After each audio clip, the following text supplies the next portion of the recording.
तो ये है एक्सोजीनियस पार्ट वन का नोट्स। पहले हमने वेदरिंग करा, वेदरिंग के बाद मास मूवमेंट और इरोजन का मैंने पूरा एक वर्ड टू वर्ड नोट्स बना लिया है टेक्स्ट बुक के हिसाब से, वर्ड टू वर्ड।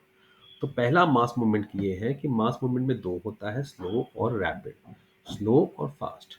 अब मास मूवमेंट क्या होता है? अब जो वेदर रॉक मटेरियल है जो वेदरिंग से टूट चुके हैं, वो स्लोप से नीचे जाने लग जाते हैं ग्रेविटी से। ठीक है? फिर वो पहाड़ों से नीचे जाएँगे, बड़े बड़े पत्थर है, रॉक्स है, रॉक्स मतलब पत्थर, पहाड़ उससे से नीचे जा रहे हैं एंड ग्रेविटी से and accumulate near the foot hills, मतलब नियर फुट हिल्स पे जमा हो जाएंगे। राइट?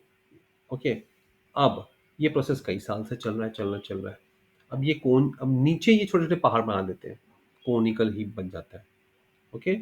तो ये सब चीज जो होती है, इसको अब सिर्फ ग्रेविटी से ही अगर वो हिल रहा है तो उसको बोलते हैं मास मूवमेंट। मास मूवमेंट मतलब when the particles, weather particles move down due to gravity alone, it is called mass movement. अब उसमें दो तरह से होता है, एक होता है स्लो, दूसरा होता है फास्ट, इतना ही है। फिर थर्ड साइड, पहले हमने वेदरिंग करा, फिजिकल, केमिकल और बायोलॉजिकल। इरोजन में विंड वाटर वाला है, लेकिन वो नेक्स्ट चैप्टर है, तो अभी ये दो ही रह गया, स्लो एंड फास्ट। अब यही नोट्स में आपको वर्ड टू वर्ड ये सामने है आपके, ये नोट्स है, इसको समझिए, लिखिए और यही एग्जाम में आपको लिखना है। ठीक है? अब आपके लिए मैं इसको एनलार्ज कर देता हूँ। चलो, ठीक है ना? मैं इसको एनलार्ज करके आपके सामने पेश कर देता हूँ। बाकी चीज़ों को मैं हटा देता हूँ और ये सिर्फ अपन मास मूवमेंट पे फोकस करते हैं। है ना? तो आपके लिए बहुत इजी हो जाएगा। तो weathered rock materials start moving down along the slope due to gravity। Due to gravity important है कि, और यही चीज है और यही लिखा हुआ है कि when weathered particles move down due to gravity, it is called mass movement। तो एग्जाम में आपको यही लिखना है। समझ गए? ओके। दो टाइप्स हैं, स्लो एंड फास्ट।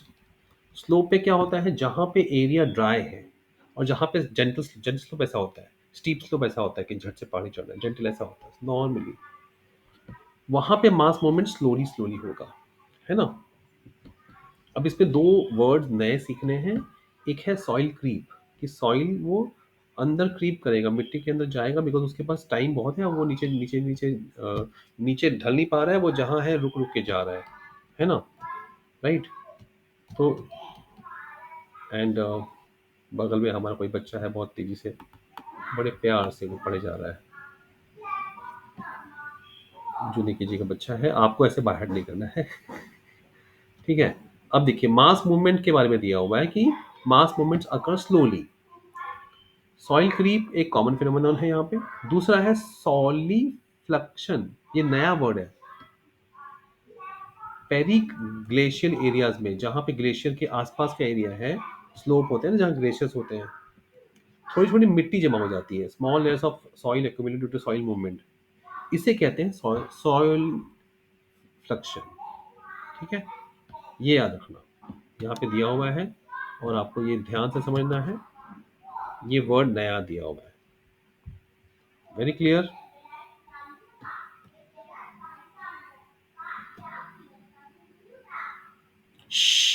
चुप रहो।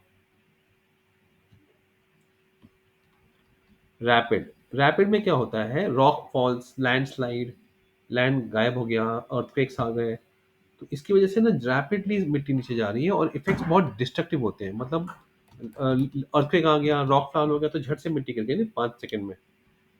तो इस ये कहाँ पे होता है, जहाँ पे गीला है, ह्यूमिड, ह्यूमिड क्लाइमेट्स है। और स्टोप्स, स्लोप्स जो है, स्लोप्स बोल रहा हूँ, स्लोप्स स्टीप है, स्टीप स्लोप्स हैं, स्टीपर हैं और जेंटल नहीं है ना? तो वहां झट से मिट्टी गिरेगी, रैपिड होगा। और यहाँ पे मोटी सी लेयर वेदर मटेरियल की फॉर्म हो जाएगी। राइट? अच्छा, इसमें एक और चीज लिखना है आपको, मैं आपको बता दूं, ये आपने लिख दिया। राइट? रेन वाटर इसमें से जाता है और उसका वजन बढ़ जाता है, जब वो मिट्टी गिरेगी, पानी गिरेगा तो वो वजन बढ़ जाएगा। अब ये जब वजन बढ़ेगा तो और नीचे जाएगा। तो ऐसे बड़े बड़े पहाड़ियों से जल्दी जल्दी, तो मड स्लाइड बोलते हैं। मालिन गांव पुणे में हुआ था ये ऐसा। ठीक है? ये हो गया फर्स्ट रीजन, मालिन गांव में हुआ था। Sometimes the weathered material sink in the in in situ, in situ, inside मतलब ऑन द साइड, जहाँ है वहीं पे वो इतना भारी हो जाते हैं कि वो नीचे सिंक कर जाते हैं।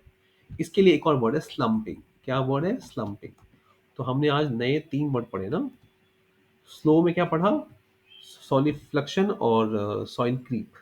रैपिड में क्या पढ़ा? स्लम्पिंग। ओके, तो ये हो गया आपका नोट्स, और ये इसी में ये चैप्टर खत्म हो जाता है। ऊपर लिखा हुआ है इरोजन। इरोजन में लिखा है कि विंड से होता है, वाटर से होता है। बहते पानी से मिट्टी बह जाती है, सी वाटर से मिट्टी बह जाती है, ग्लेशियर के पानी से बह जाती है। वो नेक्स्ट चैप्टर में होगा, पार्ट 2 में होगा। I hope you enjoy. और इसको लाइक शेयर सब्सक्राइब तो करेंगे ही आप, और साथ में कमेंट जरूर करिए कि आपको क्या आवश्यकता है। जय हिंद।